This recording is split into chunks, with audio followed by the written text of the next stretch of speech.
Bonjour à tous, c'est Jean-Luc Roux sur sa chaîne YouTube. Aujourd'hui, nous allons parler de marine avec le troisième porte-avions chinois qui est sur le point de commencer ses essais à la mer. Lancé en juin 2022, le CNS Funyan, qui est le troisième porte-avions de la composante navale de l'Armée populaire de libération APL en Chine, a récemment quitté le chantier naval au nord de Shanghai pour rejoindre l'embouchure du fleuve Yangtze en étant accompagné de 2 remorqueurs. Ce mouvement fait suite à des essais de son système de propulsion le 21 avril. Aussi, tout laisse à penser que la première campagne d'essai de ce nouveau navire est sur le point de commencer. Certainement que plusieurs seront nécessaires avant son admission au service actif, d'autant plus qu'il présente plusieurs nouveautés par rapport aux 2 autres qui l'ont précédé, à savoir le CNS Liaoning, l'ex-Variag et le CNS Shandong. Affichant un déplacement d'au moins 80 000 tonnes pour une longueur de 320 mètres, le CNS Funyan a été construit selon une configuration dite CATOBAR, Catapult Assisted Takeoff but Arrested Recovery. C'est-à-dire qu'il est doté de catapultes et de brins d'arrêt, comme les porte-avions français et américains.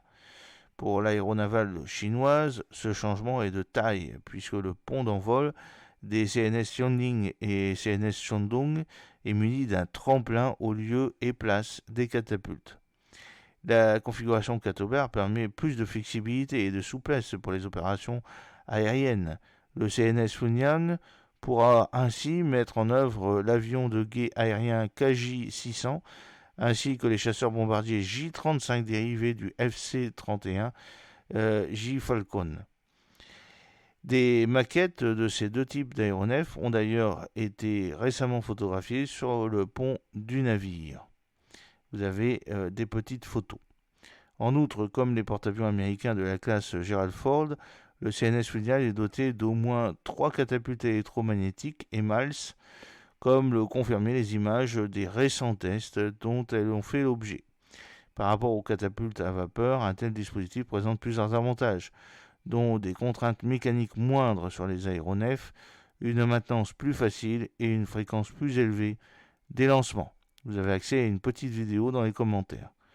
Pour rappel, le principe de l'EMALS, dont le développement a donné du fil à retordre à l'US Navy, repose sur un moteur linéaire à induction électromagnétique, LIM, lequel consomme une importante quantité d'énergie en quelques secondes, d'où la nécessité de recourir à des volants d'inertie pouvant emmagasiner jusqu'à 100 mégajoules et être rechargés en moins d'1 minute. Sur le porte-avions Gerald Ford, l'énergie nécessaire est fournie par ces 2 puissantes chaufferies nucléaires.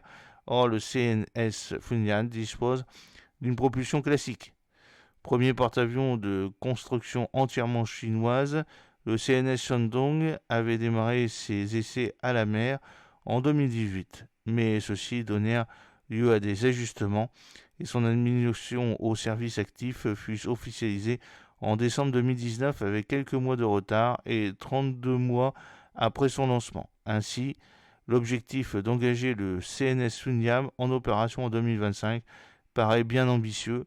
Quoi qu'il en soit, en mars, le commissaire politique de la marine chinoise, l'amiral Yuan Huazi, a confirmé qu'un 4e porte-avions serait construit, sans préciser s'il disposera d'une propulsion nucléaire.